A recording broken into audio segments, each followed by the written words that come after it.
Matrimonial site હવે લવ જિહાદીઓ માટે નવો અડ્ડો બની ગઈ છે, કારણ કે કડીના કરીમે આદિત્ય પટેલ નામ ધારણ કરીને અનેક હિન્દુ યુવતીઓને ટાર્ગેટ કરી. આ વિકૃત માનસિકતા ધરાવતા આ વ્યક્તિએ બોગસ દસ્તાવેજો કેવી રીતે અને કોની મદદથી મેળવ્યા, કેટલી હિન્દુ મહિલાઓને ટાર્ગેટ કરી છે, તેની પાસેથી કેટલા રૂપિયા પડાવ્યા છે, કેવી રીતે તેમની સાથે એ કોન્ટેક્ટમાં આવ્યો છે, શું કોઈ ધાર્મિક કે સામાજિક સંગઠનની મદદ મળી હતી, કેટલી હિન્દુ યુવતીઓની સાથે શું તેણે શોષણ કર્યું છે કે કેમ, આ તમામ સવાલના જવાબ અમદાવાદ ક્રાઇમ બ્રાન્ચની આકરી પૂછપરછમાં સામે આવી શકે છે.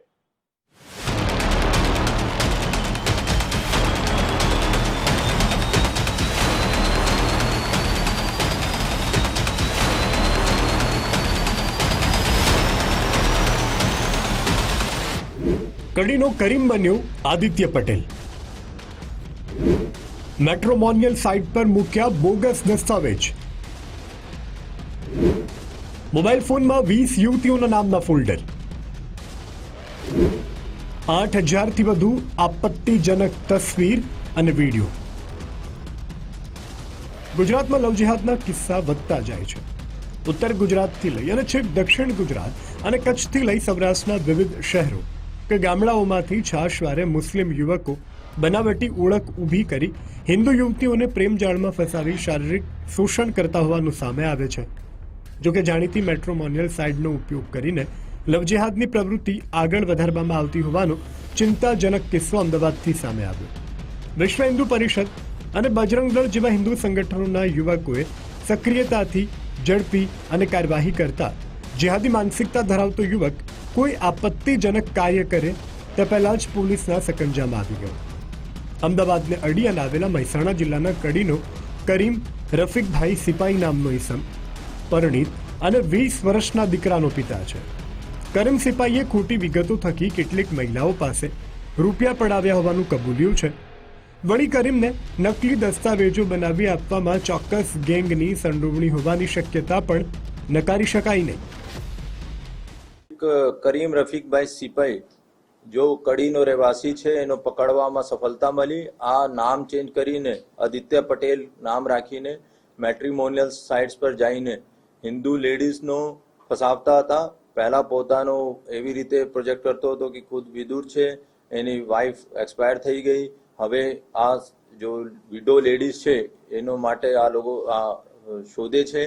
અને જ્યારે કોઈ લેડી એનો સંપર્ક કરતી હતી ત્યારે આ લોકો એનો अपना प्राइवेट नंबर આપીને એના જોડે ચેટ કરતા હતા. अपना Aadhaar card, PAN card, driving licence પણ એને આદિત્ય પટેલ નામથી બનાવવામાં આવ્યો હતો. અને કેટલી બધી હિન્દુ બહેનોનો એને છેતર્યા છે, કેટલા લોકો પાસેથી એને પૈસા પણ લીધા છે અને કેટલા લોકોની ઇમોશન સાથે એને ખિલવાડ પણ કર્યા છે. કડીના કરીમે પાથરેલી લવ જિહાદની ઓનલાઈન જાળ પર નજર કરીએ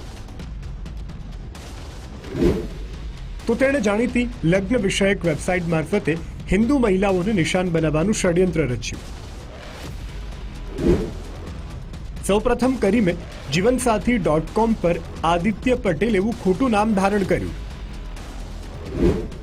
આ નામના Aadhaar card, PAN card, passport અને વિદેશી ડ્રાઇવિંગ લાયસન્સ સહિતના દસ્તાવેજો મૂક્યા. કરીમે તેની પાસે મોટા મકાન અને જમીન હોવાની ખોટી વિગતો સાથેની અનેક તસવીરો પણ શેર કરી. કરીમ મોટા ભાગે વિધવા કે છૂટાછેડા લીધા હોય તેવી મહિલાઓને જ શિકાર બનાવતો હતો. કરીમે લગ્નની લાલચ આપી અને કેટલીય મહિલાઓ પાસેથી રૂપિયા પડાવ્યા હોવાની આશંકા છે. જોકે અમદાવાદની એક જાગૃત મહિલાએ ટ્રુ કોલર પર નામ ચેક કરતા જ કરીમ સિપાઈના બદઇરાદાનો ભાંડો ફૂટી ગયો. આ બહાદુર મહિલાએ જેહાદી માનસિકતા વિરુદ્ધ સહેજ પણ ડર્યા વગર બજરંગ દળ જેવા હિન્દુ સંગઠનોનો સંપર્ક કર્યો. કોઈ અન્ય હિન્દુ મહિલા રૂપિયાની છેતરપિંડી કે શારીરિક શોષણનો શિકાર ન બને તે માટે હિંમતપૂર્વક પોલીસ ફરિયાદ પણ દાખલ કરી. જે બાદ પોલીસે ગણતરીના કલાકોમાં જ કરીમ સિપાઈને ઝડપી પાડ્યો. આ ફરિયાદી મહિલાએ અમદાવાદ પોલીસ અને હિન્દુ સંગઠનોની મદદનો આભાર માન્યો. એ જ કે દરેક હિન્દુ દીકરીઓએ ચેતી જવું જોઈએ અને પોતાને કોઈ પણ વ્યક્તિ પર ટ્રસ્ટ કરતા પહેલાં 100 વખત વિચાર કરવો જોઈએ. ફેમિલીમાં કોઈ પણ વ્યક્તિને ઇન્વોલ્વ કરવું જોઈએ ના થઈ શકે તો વિશ્વ હિન્દુ પરિષદ જેવા આપણી પાસે ભાઈ છે જે લોકો જોઈન કરીને બધા આપણને હેલ્પ કરે છે. એ લોકોને યા પોલીસને કે કોઈને પણ ઇન્ફોર્મ કરીને આગળ સ્ટેપ લેવું જોઈએ અને પોતે આવા કોઈ સસ્પેક્ટેડમાં ઇન્વોલ્વ ના થવું જોઈએ એમ.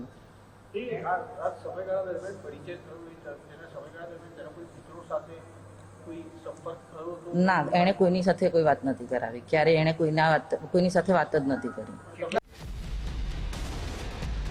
કરીમ સિપાઈનો મોબાઈલ ફોન જપ્ત કરી અને ચકાસણી હાથ ધરતા જ સુરક્ષા એજન્સીઓ ચોંકી ઉઠી. કરીમના મોબાઈલ ફોનમાં 20 જેટલી હિન્દુ યુવતીઓના નામે અલગ અલગ ફોલ્ડર મળી આવ્યા. ઉપરાંત 8000થી વધારે આપત્તિજનક વિડીયો અને તસવીરો મળી.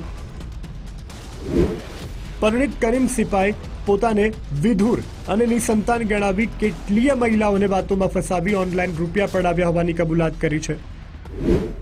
હિન્દુ મહિલાઓનો વિશ્વાસ જીતવા માટે આદિત્ય પટેલ નામના Aadhaar card, PAN card, driving licence, GST certificate અને પત્નીના મરણનું ખોટું ડેથ સર્ટિફિકેટ કેવી રીતે બનાવ્યું? આ ઠગ કરીમને અન્ય કેટલા લોકોએ મદદ કરી? આ લવ જેહાદની પ્રવૃત્તિ પાછળ કોઈ ધાર્મિક કે સામાજિક સંગઠનોની ભૂમિકા હોવાની શંકાના આધારે પોલીસે હાલ તો તપાસ તેજ કરી છે. કરીમના મોબાઈલ ફોનમાં માત્ર અને માત્ર હિન્દુ મહિલાઓના સંપર્કો અને તસવીરો મળી તે મોટા ષડયંત્ર તરફ ઇશારો કરી રહી છે. મેટ્રિમોનિયલ સાઇટ પર MBA અને અન્ય ઉચ્ચ ડિગ્રી હોવાની બનાવટી વિગતો મૂકનાર કરીમ સિપાઈએ પોતે આર્થિક રીતે સદ્ધર હોવાનું દર્શાવવા મોટા બંગલા અને જમીન અંગેના ફોટા મૂક્યા હતા, જેથી સંપત્તિ અને સારી જિંદગીની લાલચે વિધુર કે ડિવોર્સી મહિલાને ફસાવી શકાય. આ પૈસા કે ભાઈ હું એક થોડા ધંધામાં લગાવશું, આપણે બંને મળીને એક સારી રીતે ફેમિલીનો આગળ વધાવશું અને એવી રીતે કરતો હતો. શરૂઆતમાં નાના મોટા ગિફ્ટ પણ મોકલતા હતા તાકે બહેનોનો લાગે કે ખરેખર આ સિરિયસ છે. ફિર આપણે પેરેન્ટ્સની, અમને ગામની ફોટો પણ મોકલતા હતા અને ખરેખર આ પણ ચીટિંગ તરીકે હતો કે આપણે એને મોબાઈલમાં ઘણા બધા એવા ઘર બંગલોની ફોટો બનાવી છે કે મારી પાસે એટલા મોટા બંગલા છે અને મારી પાસે એટલી બધી બીઘા જમીન છે અને તો ગિફ્ટ મોકલતો હતો ને ઘણી વાર કહેતા હતા કે મારી પાસે અકાઉન્ટમાં પૈસા નથી, કેશમાં છે, હું મોકલું. એવી રીતે આપ સમજી શકો છો સાયબર ક્રિમિનલ્સનો અલગ અલગ જો બહાના હોય છે એનો ધ્યાનમાં લઈને આ લોકોનો છેતરતો. અમદાવાદ ક્રાઇમ બ્રાન્ચની પ્રાથમિક તપાસમાં કરીમ વિશ્વાસ જીત્યા બાદ ટૂંકા ગાળાની આર્થિક તકલીફનું બહાનું કાઢીને મોટી રકમ અને વાહનો પડાવી લેતો હતો. કરીમ સિપાઈનો મોબાઈલ ફોરેન્સિક સાયન્સ લેબોરેટરીમાં તપાસ અર્થે મોકલવા તજવીજ હાથ ધરવામાં આવી. આ ટેકનોલોજીના ડેટાના આધારે કરીમની વધુ કાળી કરતૂતો અંગે વિસ્ફોટક ખુલાસો થઈ શકે છે. અર્પિત દરજી, ગુજરાત ફર્સ્ટ, અમદાવાદ.